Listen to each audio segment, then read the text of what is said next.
best advice I've ever gotten in life.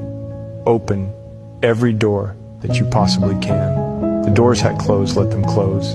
And just keep walking through the ones that remain open. You see, life is full of opportunities, but not every one of them is meant for you. Some doors will shut in your face, and that's okay. Don't waste your energy on the ones that won't budge. Instead, focus on the doors that those are the paths meant for you.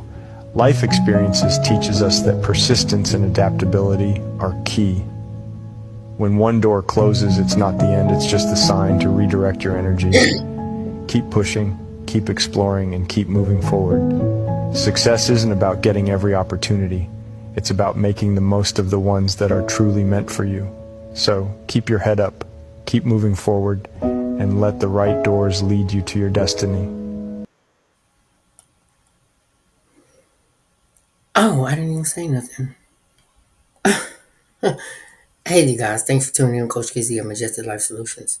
So I have something. So I want the prayer warriors to follow my lead today. Okay? So I want to say to you guys, dear family and friends, today I want to take a moment to extend our heartfelt prayers to all the families who have bravely testified in the Sean Diddy Combs trial. Your courage in sharing your own stories during such a challenging time is remarkable. As we witness the unfolding of a high-profile case, it is essential to remember the emotion toll it takes on those involved. Each testimony prevents not just a voice in the courtroom, but a life impacted by the event being discussed. Let us come together in solidarity, lifting up those families in prayer. May we find the strength and comfort in their faith, knowing that they are not alone in this journey. We pray for healing, peace, and justice for all that those who are affected. In these times of trial, may we all remember the power of community and support. Let us continue to stand with those who have shared their truth. And may they bravery inspires others to speak justice and healing for all. So I want to encourage you guys who always in the courtroom, whatever it was, but I want you to actually take this moment out to pray for those who testified, because I wasn't there, you wasn't there, but people's lives are on the line. People's lives are being threatened. But it's for us as a community come together as one union and to pray for those has that testified in a high profile case.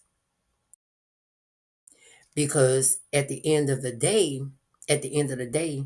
don't nobody know what situation, circumstances of what somebody is going through or how they're going through it.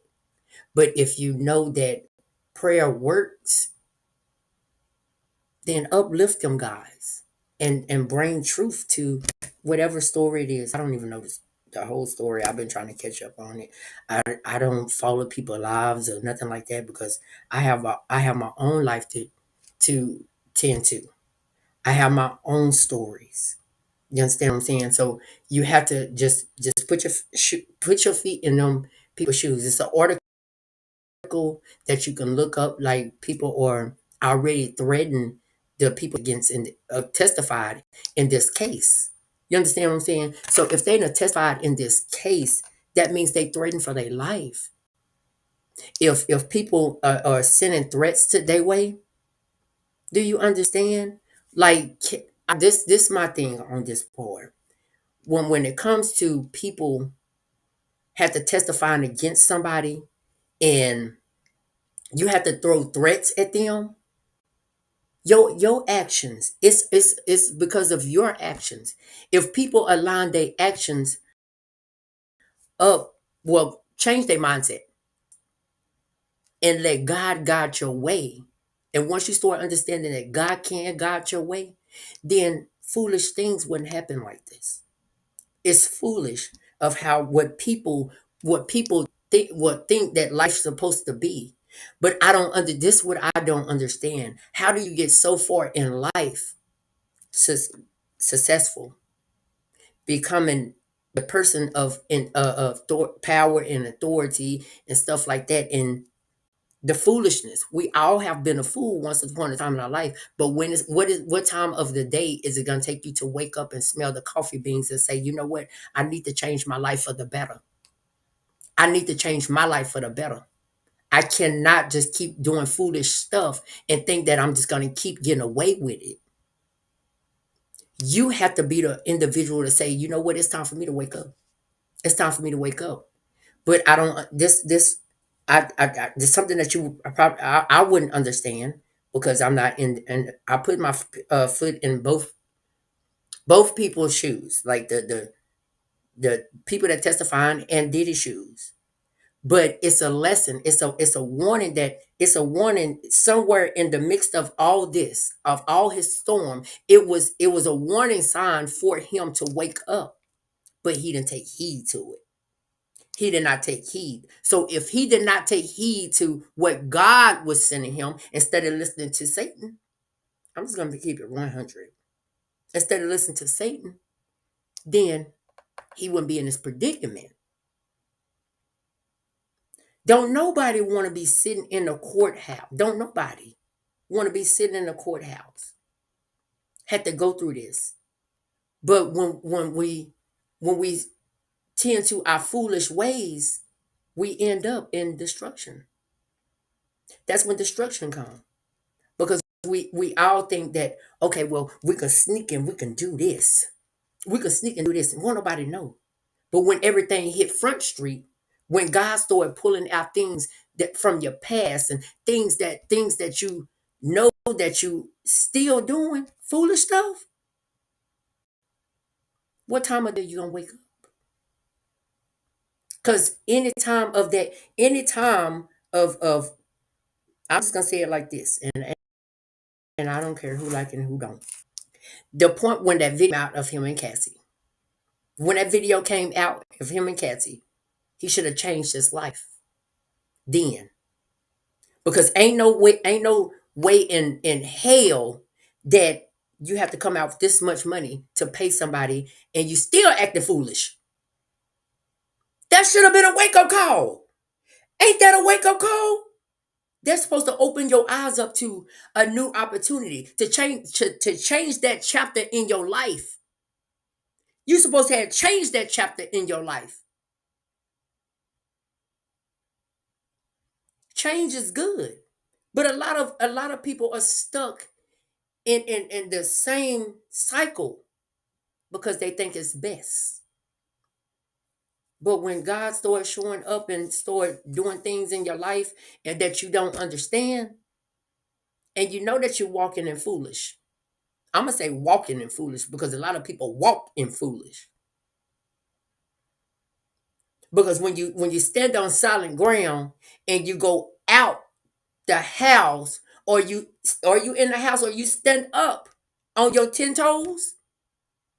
How many toes you got? I'm not gonna even say, because a lot of people don't have 10. You understand what I'm saying? When you stand up on them 10 toes and your actions are foolish,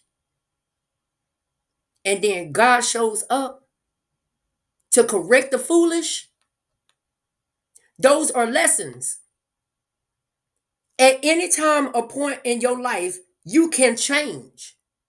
But if you don't want to change, who gonna make you change? Especially people in power. Because they know it all. They know it all. Ain't nothing that you can't tell them that they don't know. Oh, yes, it is. Get your foolish ways in order. is stand up to be who you supposed to be on this earthly land and stop acting foolish. Because foolish don't get you nowhere but caught up. That's what foolish get you. We all have been foolish once upon a time in our life, but what part of time, what part of your life that I say to say, I'm gonna stop acting foolish? When? When you die? And don't know where you're going? Because you haven't completed your task on earth. Is that when you want to call God? When you're dying? Then you want to change. Then you want to call out for God. You're supposed to call out for God every day of your life. Not just one time. Oh, I'm dying. Now I want to see where God is. Let me see if God can hang on to me. Let me see if God can help me through this. No, it's time to change now. In the now. We're not living in the future. We're not living in the past. We're living for now. So if you know that we're living for now, then it's time to change that foolish way. Can't nobody make you change but you. Can't nobody make you change but you. You have to want it.